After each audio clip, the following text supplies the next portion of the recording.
A esta hora vamos a mirar ese momentum del mercado. Hoy mesa nos acompaña de tertulia José Luis Herrera, en desarrollo de negocio en banca patrimonial en Banco Cooperativo Español. José Luis, muy buenos días, bienvenido. ¿Qué tal? Muy buenos días, muchísimas gracias por invitarme. Lo mismo digo, gracias por estar aquí, bienvenido. Y Francisco Soriano, socio de activos cotizados en Lift Asset Management. Francisco, bienvenido. Muchas gracias, buenos días y gracias por invitarme. Bueno, como siempre, esa primera entrada en esta mesa, ese momentum, esa fotografía del momentum, ¿cómo la veis? ¿Quién empieza? ¿Francisco? Del mercado, pues al final lo que vemos en todos los titulares son los aranceles, en lo que se está preocupando el mercado. Entonces al final se podrían escribir un libro sobre todo lo que ocurre y las repercusiones, pero intentaré hacer un resumen lo más breve posible.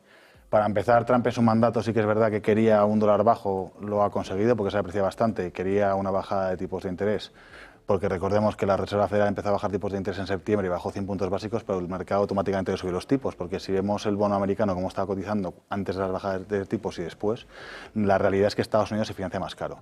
Entonces, al final, Estados Unidos tiene un problema de deuda muy grande, también pasa en países europeos donde se ha financiado con gasto público todo lo que es la economía y se está llevando a un lugar en que la deuda es insostenible y, por lo tanto, a mí me hace pensar que Trump lo que quiere tratar de hacer es reducir este nivel de deuda porque es consciente que es malo.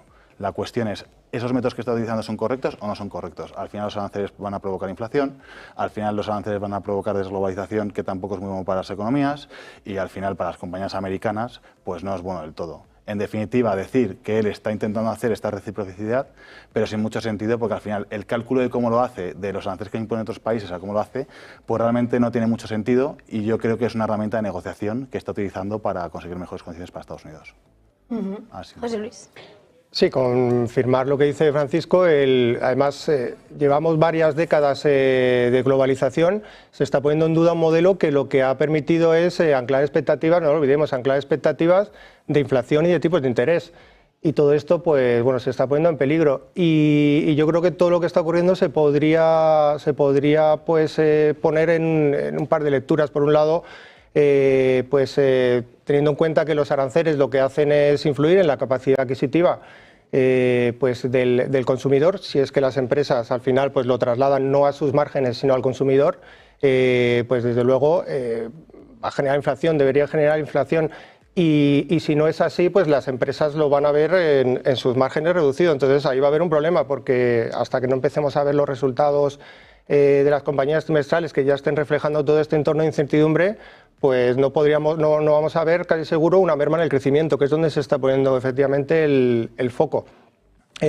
Aquí el papel complicado realmente lo tiene la FED. ¿Cómo puede la FED en un entorno de merma de crecimiento y de posible subida de la inflación, cómo puede pues moverse, ¿no? En uno de sus dos principales mandatos, no solamente en el empleo, sino pues al final el controlar, el mover los tipos de interés? Ahí está la presión de Trump. Sí es verdad que pues se empieza a hablar de cada vez más probabilidades de entrar en un periodo de recesión. Pero, desde luego la economía americana, que lo conocíamos con el dato de empleo el pasado viernes, la economía americana sigue mostrando por el momento una gran fortaleza, una gran resiliencia. No hay un exceso de apalancamiento por parte de las empresas, de los consumidores, de las familias, y eso pues es lo que podría jugar un poco a favor para evitar esa recesión. Y al respecto de la deuda, pues sí, es donde está también el foco ahora mismo. Probablemente todo el asunto este arancelario sea una maniobra de distracción, pues para al final mantenerlo. Estamos viendo en la reacción del mercado todos estos días unas rentabilidades de la deuda bajando, y eso pues le puede beneficiar a la administración norteamericana pues para refinanciar esa deuda a tipos más bajos, ¿no? Al final yo creo que es un cóctel que tiene muchas lecturas.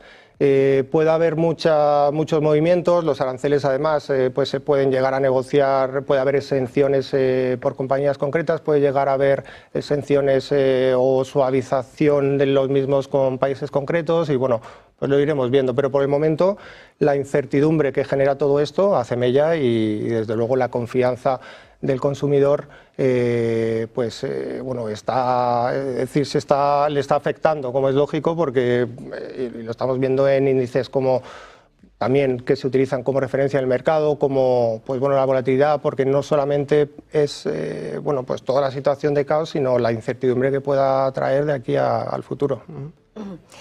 Ahora vamos a ir a desgranar un poco más, ¿no? Dentro de ese momentum, ese impacto arancelario, esa guerra comercial por todos los ámbitos del mercado, mirando esa macro.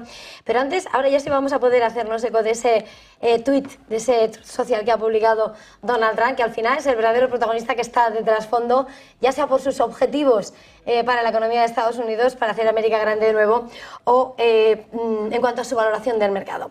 Acaba de publicar Donald Trump, ahí lo tienen, como los precios del petróleo han bajado, las tasas de interés han bajado y exclama además la lenta, nueva crítica a Jerome Powell, la lenta Reserva Federal debería recortarlas. Dice que los precios de los alimentos han bajado, que no hay inflación y que Estados Unidos, maltratado durante tanto tiempo, recibe miles de millones de dólares semanales de los países abusadores con aranceles ya vigentes. Dice esto a pesar de que el mayor abusador de todos, el que más abusa, China, cuyos mercados están desplomando, acaba de aumentar sus aranceles un 34%, además de sus aranceles ridículamente altos a largo plazo y más, sin entender mi advertencia, dice Trump, ese mi, a los países abusadores de no tomar represalias. Ya han ganado bastante durante décadas aprovechándose del buen y viejo Estados Unidos. Dice que nuestros antiguos líderes, dice Trump, son los culpables de permitir que esto y tantas otras cosas le sucedan a nuestro país. Críticas a las anteriores administraciones. Dice, hagamos que Estados Unidos sea grande de nuevo, defendiendo de nuevo esos aranceles impuestos con dardo a más de 100 países y de nuevo poniendo en el punto de mira a China, que ha sido la primera en anunciar esos aranceles contra aranceles. El 9, el miércoles, entran en vigor los aranceles recíprocos, ese 34% para China junto al 20% anterior, y el 10 entrarán los aranceles que ha impuesto China en contramedida a Estados Unidos y escenificando lo que es esa guerra comercial entre las dos principales economías, para empezar, que se desataba el viernes. Sin lugar a dudas, es el protagonista. Volviendo a nuestra mesa de tertulia, hemos visto cómo estabais señalando ese momentum en cuanto a cómo de trasfondo, ¿no? Está por una parte lo que eran las intenciones de Trump a la hora de llegar a su administración, su promesa arancelaria y ahora ese impacto, ¿no? Ahora ya se está escribiendo esa escalada comercial, esa guerra arancelaria. ¿Teméis esa recesión o no en Estados Unidos que se acrecienta? Ese posible impacto en la macro a nivel global, porque JP Morgan sí eleva la expectativa de recesión a nivel global, Goldman Sachs eleva este año la de Estados Unidos. ¿Cómo lo veis a la hora de ver la repercusión macroeconómica? Venga. Es que yo creo que va a depender de si realmente se implantan todos estos aranceles, de cuánto tiempo pues perduran, ¿no? Porque es lo que al final haría mella. Y en todo caso, a mí me parece increíble el poco rigor que se ha utilizado para esos cálculos, ¿no? Tan poco coherentes para establecer, bueno, mezclando conceptos como impuestos sobre el valor añadido, mezclando una serie de variables, bueno, que no tiene mucho sentido. Y sobre todo, pues, es decir, estamos hablando de aranceles sobre los bienes, pero ¿qué pasa sobre los servicios? ¿Qué pasa al respecto de los servicios, ¿no? Estados Unidos exporta compañías que ofrecen servicios, las tecnológicas, sin ir más lejos. Entonces, ese contraarancel hacia este tipo de compañías, pues sí que podría hacer bastante daño. Entonces, bueno, da la impresión de que es todo un sinsentido. Entonces, mientras se mitiguen esos aranceles, y aunque a pesar de que el daño, digamos, en cuanto a incertidumbre ya está hecho, pero si se mitigan los aranceles, pues todavía podría haber posibilidades de evitar la recesión. Si perduran en el tiempo, desde luego, habría cada vez más posibilidades.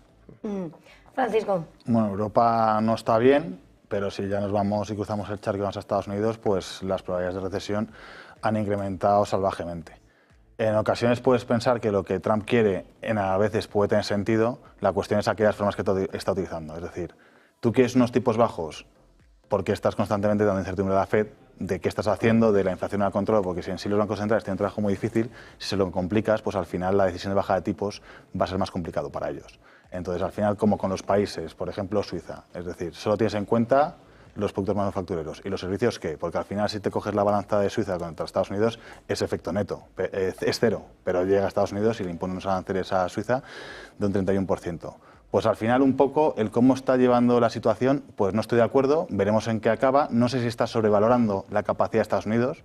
Ha mostrado que en la guerra de Ucrania tampoco ha conseguido conseguir sus propósitos. Entonces el gran problema es que está optando una parte con mucho riesgo. Si le sale bien, va a ser un excelente presidente y lo va a hacer muy bien, pero creo que está adoptando más riesgos de la cuenta. Entonces, en definitiva, con todo esto que está ocurriendo y todo este cóctel, es muy posible que veamos una recesión en Estados Unidos y esperemos que próximamente acabe. Y a nivel global, pues esto puede llevar a que haya países que hagan complot contra Estados Unidos, incluso los consumidores que se nieguen a consumir productos americanos. Es decir, puede tener una repercusión muy grande que todavía no estamos viendo y seguramente las cosas que estamos hablando no sean las que sean y sean las que no estamos contemplando. Entonces, realmente veo mucho riesgo en lo que está haciendo.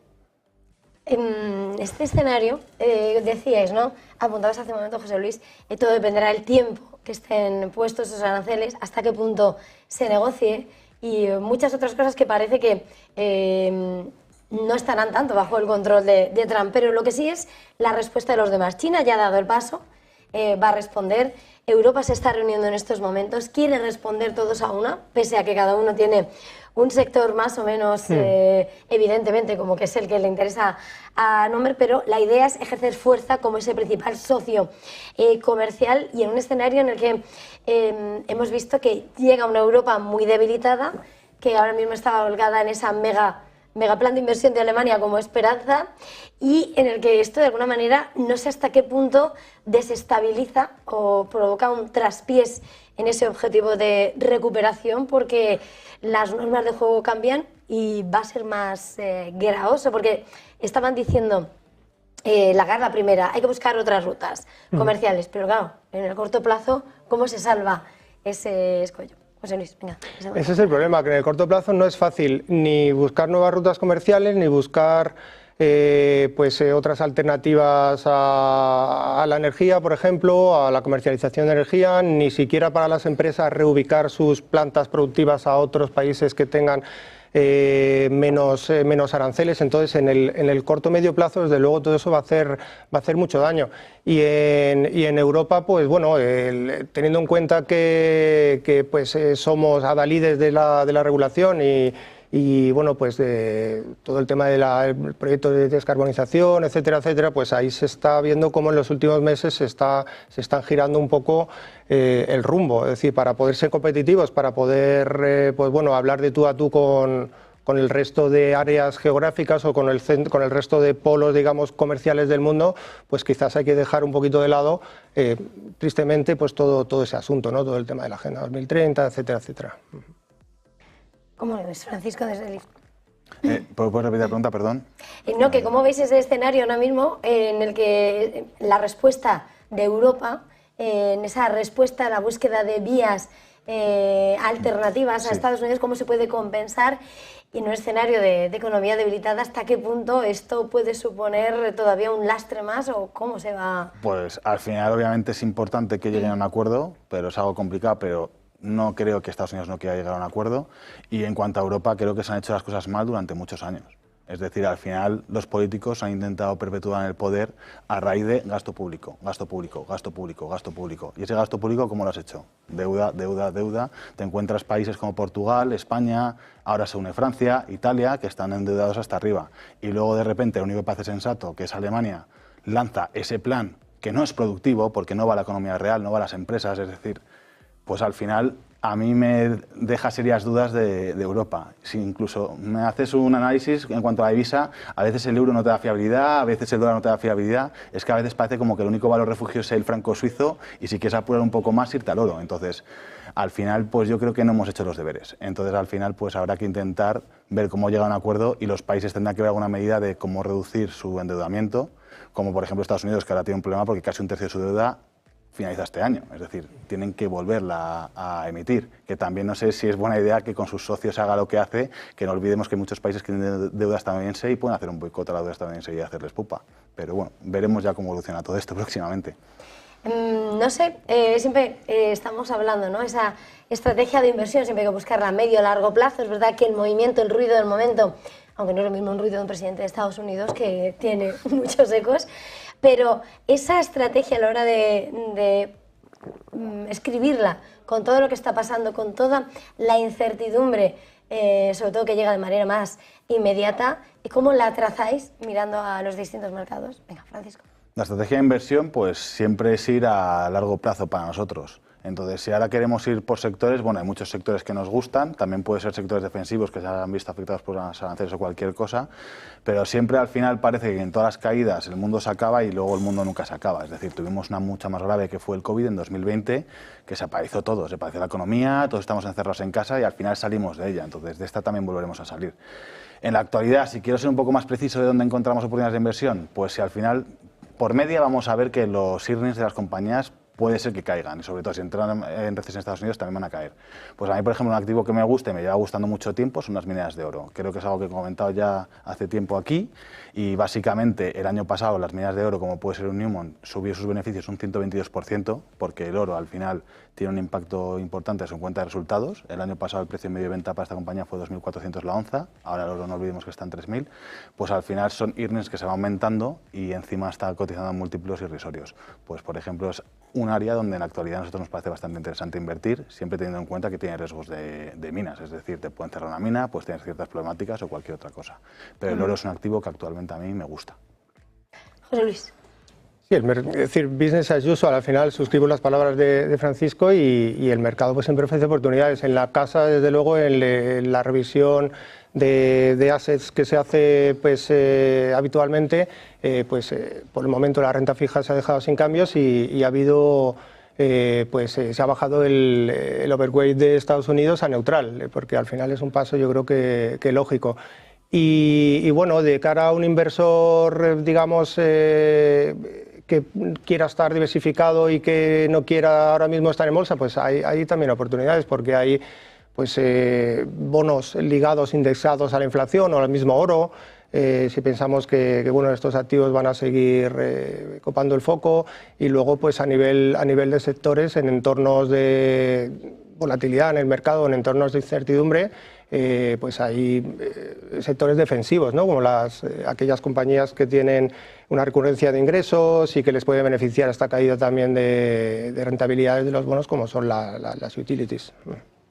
Pues vamos a tener que dejarlo. Muchísimas gracias a los dos. Gracias por haber venido hasta Negocios Televisión. Francisco Soriano, de Liza Asset Management, José Luis Herrera, de Banco Cooperativo Español. Ha sido un placer. Gracias a los dos. Feliz jornada, feliz negocio. Igualmente, un placer. Muchas gracias. Nosotros hacemos una pequeña pausa y enseguida